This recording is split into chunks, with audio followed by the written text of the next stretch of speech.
All right, so I had this idea before we started that it'd be cool cause to like two things at the same time to maybe show some things that have inspired Kian that are not necessarily dancers, and at the same time to kind of let people know the fact that he's, I would say, in my opinion, he's at least as good as a digital artist and digital animator as he is a dancer. So I think that that's both dope for people to know, and also hopefully it inspires people like Keon that aren't ready to just be like, no, all I do is dancing, and that's cool. So, you Thank take, you, man. yeah, yeah, yeah. Yeah. So take it away on like what we're about to take a look at. So I think in this clip, one of the main things is I learned when I was making animations for work, you could have these kind of randomly generated animations that can be perfectly on beat to whatever music you play. And it really gives this idea of you can be a little random and still be on beat if you're kind of unconsciously feeling the song. And I think one of the philosophical things I got from this is that there's really nothing random in life. It's just your limitation of understanding, and people can make the connections if they're open minded enough. And these are a series of like random animations that can go to pretty much any song in a weird way. That's cool. For some reason, it makes me think of just to throw it out there. One of the coolest things that my mime teacher taught me, Tony Montanaro, R.I.P., Mm. is that when you when you're getting ready to improvise, oftentimes reality will give you like three bad ideas. And if you say yes to those three bad ideas and you do them, and maybe you look stupid while you're doing them, then good ideas will just start coming out. Mm. But if you resist doing those three bad ideas because you don't want to look bad, I mean, I suffer from this a lot, a lot, a lot. Like I notice it all the time where there are times when I don't let myself go in a circle once, right? Because I'm like I'm really not feeling it, and it's true that I'm not, but the times when I do force myself sort of to go in, it's like something starts unlocking, and then by if I let myself really go, by the sixth time I go in the circle, it's like, oh, dude, I'm really feeling it. And to see that you can't count on feeling it right at the beginning. Yeah. But it's super interesting what he's saying, especially when I think about his dancing. That you can, because I one way I might describe his dancing is sort of like force of nature, like it's just like ba ba ba ba ba ba ba ba ba ba ba ba ba ba ba ba ba, but and that and some of the things you hit, I feel like you can't really. It's too fast to technically catch that. You just have Yeah. to kind of do it, and then wow, that just happened. Right. Yeah, there's this snowboarder. I don't know what his name is. Sean Sean something. White. Sean White. He Me had and a me and Pop and Todd used to convince people that Pop and Todd was Sean White because people would come kind of up to looks him like him. thinking that he was Sean White and be like, "Yeah, yeah, that's my boy Sean." That's pretty, it's pretty funny. But one of the things Sean White does before he snowboards these like gigantic mountains and does crazy tricks is before he starts, he always says, "Yeah, fuck it," and then just goes in. And he says that helped him a lot. He's like, "Who cares if I win? I'll just fuck it." And I think there's a lot of times I'll go into the circle with that approach of like I'm almost Mm. feeling like I'm jumping down this fucking huge crazy hill. Fuck it. And sometimes it's good. Sometimes you're throwing your body around and it gets hurt. Sometimes Mm. you get something really crazy you would have never done. Hmm. You know. Cool. All right, let's check it out. Okay, so I have no idea what we're about to see. So So in this program, it has a bunch of these really this program random. is called Cinema 4D, and it's Right. one of the main programs Keon uses for his work and his art. Right. And one of the things it does, and you can control a lot of these parameters, there's a lot of parameters on how these show up, but these random patterns can fit to any song almost in a really weird way, and they have their own natures and timings. I think in this clip, they're probably using the same speed for all of them, but if you have them at faster and slower speeds, they hit beats that you don't think. And at my work, sometimes my boss will be like, "Wow, that was amazing. How'd you get that timing?" And I'm just like, "I don't know. It just felt right." And he says a lot of my dancing helped with my animation because you get an understanding of timing through dance, and you get an understanding of animation, the timing through animation, whatever. So do you sometimes, when you're trying to match something to music, do you sometimes just go through these different options that it has and see which one feels right? Yeah. Yeah, and I'll kind of know, and I'll kind of control the speed and the parameters. So you can control like the scale. It's kind of hard to explain this, but a lot of these are like smaller scaled, but you can really stretch them out so you get only a quarter of the image to be the entire image. You could zoom in so much, Yes. just for what it's worth, that one of those things, those bumps, would be the entire Exactly. thing. Yeah, that's a great way to explain it. And yeah, man, it's really crazy how you can get different feels out of different forms and not necessarily from different timings, if that makes sense. Like a different form will make sense to a beat. Well, I mean, you can, it's interesting because, like, just as an example, if we tried to like make sounds for these, right? Mhm. Like this one here would be like to me, and this one would be like Yeah, and exactly. then so, I mean, I can totally see. And this one is super trippy. Yeah. Yeah. But yeah, you make these noises internally, or you visually understand the feeling. Yeah. Yeah. So, yeah, these played a huge role in my dancing. And it's my specialty. One of my specialties at work is knowing how to choose the right one and get the right feel. Interesting. Yeah. Interesting. And, our teacher, Tabo, definitely talks about how important it is to start by getting the overall breadth of that song. Yeah. And so each of these, I think you can see, has a different, like, if you just in your own head make that one's like a boiling, right? Yeah. And they different songs like this one. This one kind of goes to this song that's playing right now. Yeah. Whereas this one like doesn't at all. Yeah. Exactly. Cool. And I think the crazy thing about these things is I'm always losing my thoughts, but cool. I think it's a way to really combine animation with dance in a really cool way.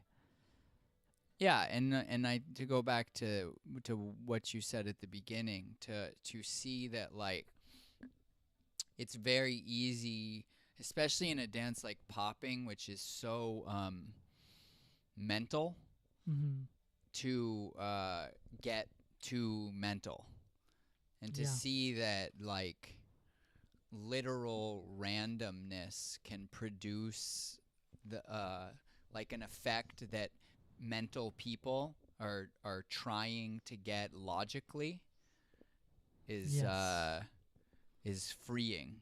That you can just, and I mean, I think that all of us experience the fact that when it is when you let go that that your best dancing happens. That's what's called feeling it, and it's like you've let go, and you can't necessarily predict what you're going to do. Right. And I feel like there's a specific dancer I'm thinking of, like Callie, really this, and I think it reminds me of Callie a lot. There's just kind of this flow that is on beat but not logically on beat, and I think it's hard to understand it logically, and I think there's a lot of things in life that are just not understood logically, and it's cool to push those things sometimes. Yeah, I was actually having a conversation with Slim this week, and he was saying that the 1-2 of like bop, bop, bop, bop of popping can really be a prison. And that if he finds himself doing a lot of like what would be called like boogaloo angles of 1, 2, 3, 4, 5, 6, 7, that he'll purposely, when he goes here, he'll just keep extending it, and he'll just wait until it feels right for him to stop it, to get himself out of that world. And he said you can always do that. You're here and you're about to stop and you don't stop. Or you're here and rather than this you start curving it. You know? Which to me is like a similar, it's almost like introducing randomness into the program. Intentional randomness. Yeah, to get off of like the mind. That's funny. Yeah. The mind.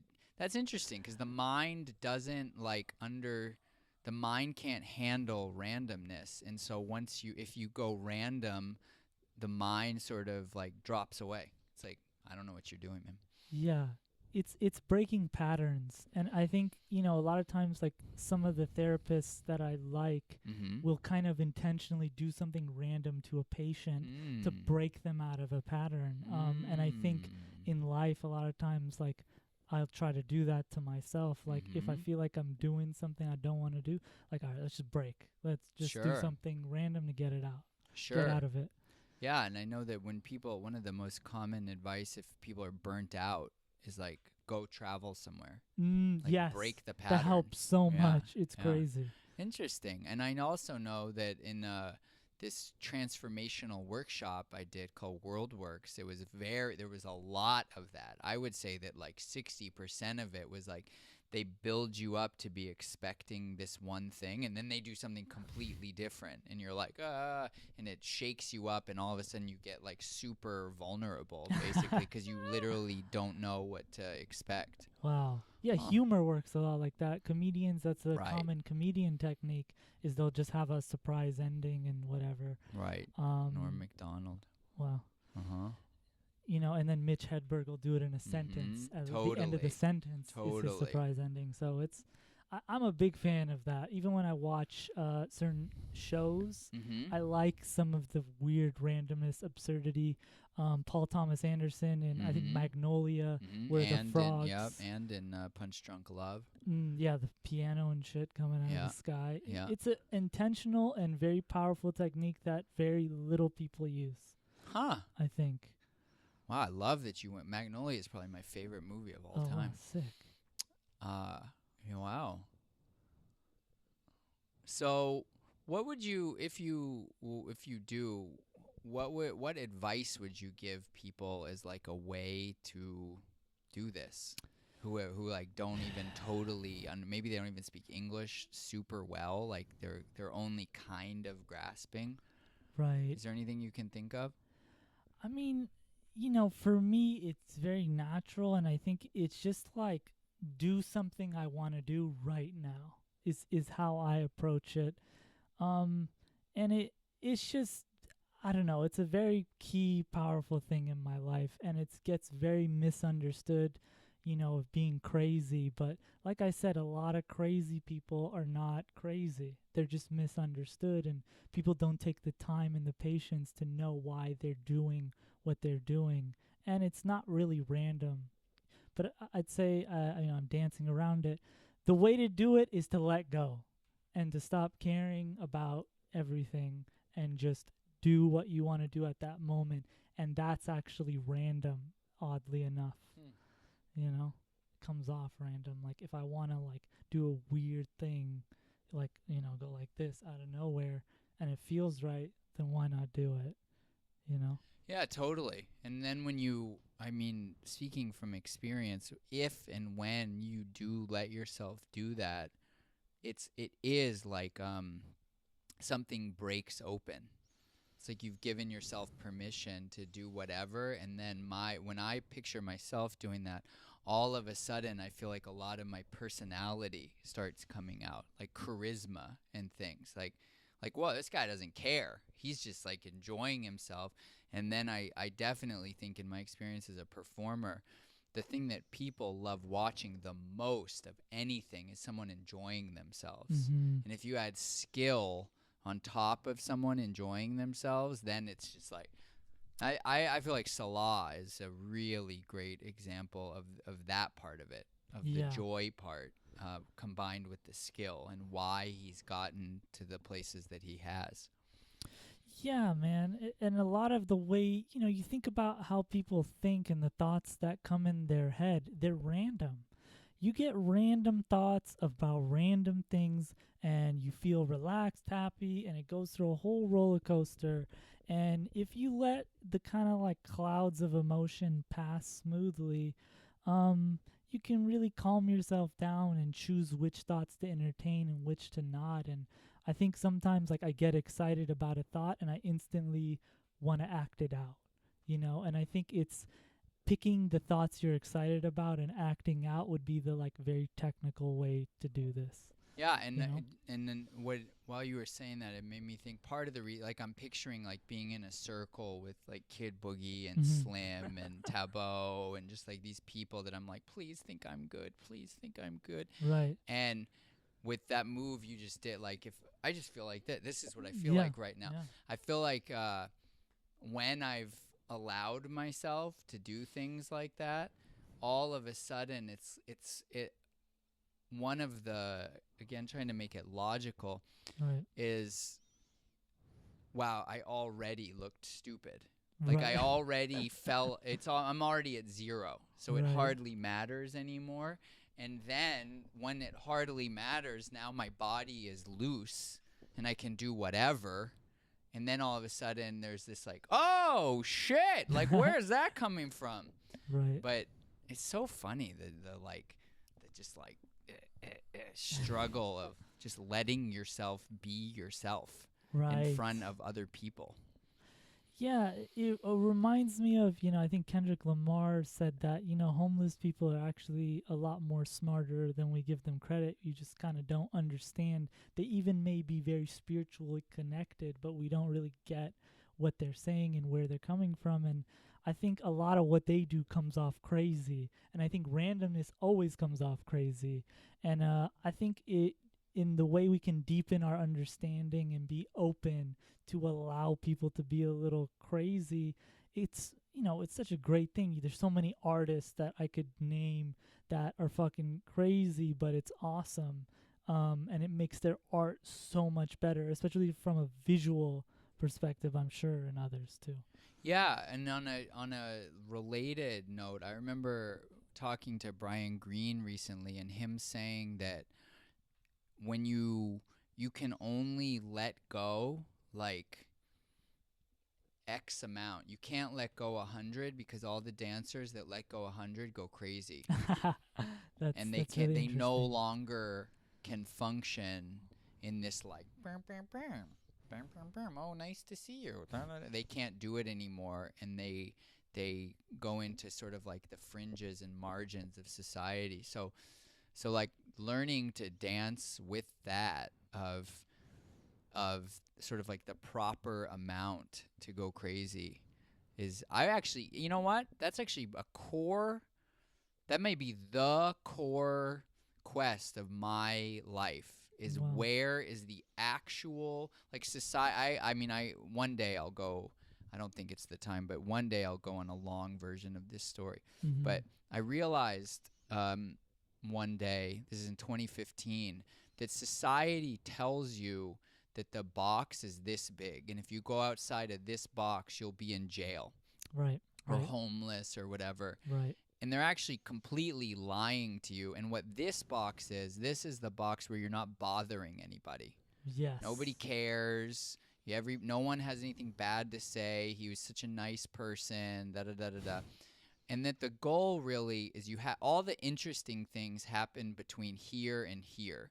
And this is the outside of what is considered okay, but before the part where you actually go literally insane and you end up in a mental institute or in jail or homeless. And that is just not, I just don't have any interest in that, because I experimented with that, one with LSD, and I almost went into a mental institute. Mm-hmm. And then I experimented with being homeless for a short amount of time, and I was like, this Wow. fucking sucks. This is not cool in any way. Mm-hmm. And then it was like, okay, so the goal is to get out of this one and not get into this one. Stay right in between here, and all of the innovators of society live there. And that's where all the cool shit happens, because that's the place where most people are too afraid to go. Right. And they admire your courage rather than looking at you like, excuse me, sir, please keep your distance from me, you know, like that. Or cops coming and being like, sir, I'm going to need to ask you to tone it down, you know. Yeah, there's so much that they admire from afar. Yeah. So people should definitely know that and accept, dude, just At first. Yeah, until you okay. because if you eventually, I think that's usually this area between here and here. I wish I was doing something. That's usually where famous people are, right? Right. There was a time when they weren't like, I know, like, for instance, the Lady Gaga story. She's some random girl with random ideas about art projects and just some musician, but she pushed it to a point where it's like, whoa, what is this? What is she doing? Like, this is weird. But it's not so weird that she can then kind of come back to being whatever her name is, Stephanie or something like that, and she can have a conversation with you about what she's doing.